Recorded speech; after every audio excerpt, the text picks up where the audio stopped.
بسم اللہ الرحمن الرحیم۔ تمام حضرات پڑھ لیں اللہم صلی علی سیدنا و مولانا محمد وبارک وسلم۔ محترم سامعین کرام، سے آج گھر گھر کا جو سب سے بڑا مسئلہ ہے وہ ہے رزق کی کمی۔ آج ہر بندہ مایوس ہے، رزق کی وجہ سے ہر بندہ پریشان ہے۔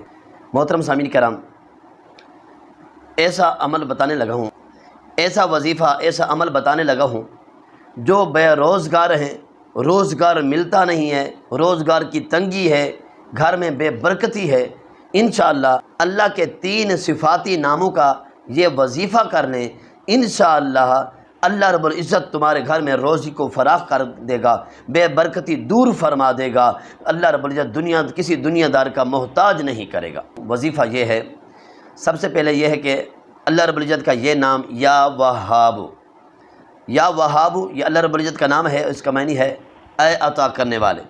اس میں کوئی شک نہیں، اللہ ہی کی وہ ذات ہے جو سب کچھ عطا کرتا ہے، سب کچھ عطا کرنے والا وہی اللہ رب العزت ہے۔ تو یا وہاب یہ کب پڑھنا ہے؟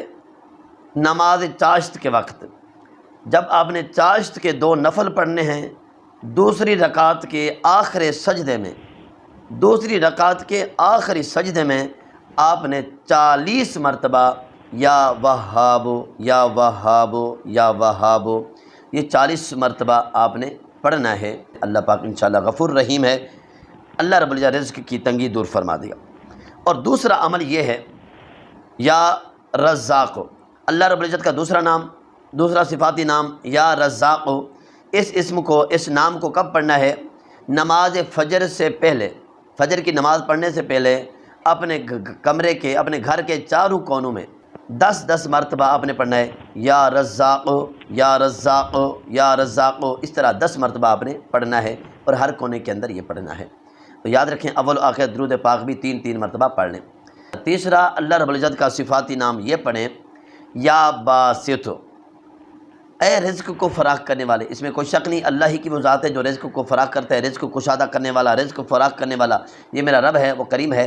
تو آپ نے تیسرا اللہ کا یہ صفاتی نام یا باسط جب نماز فجر ادا کر لینی ہے، نماز فجر ادا کرنے کے بعد آپ نے 10 مرتبہ یا باسط یا باسط یا باسط، یہ 10 مرتبہ آپ نے پڑھنا ہے۔ اول آخر درود پاک بھی 3 مرتبہ پڑھ لیں۔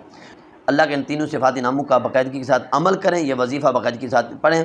21 روز میں انشاءاللہ آپ کے گھر میں روزی فراخ ہو جائے گی، بے برکتی دور ہو جائے گی، انشاءاللہ تو بے روزگاری بھی دور ہو جائے گی۔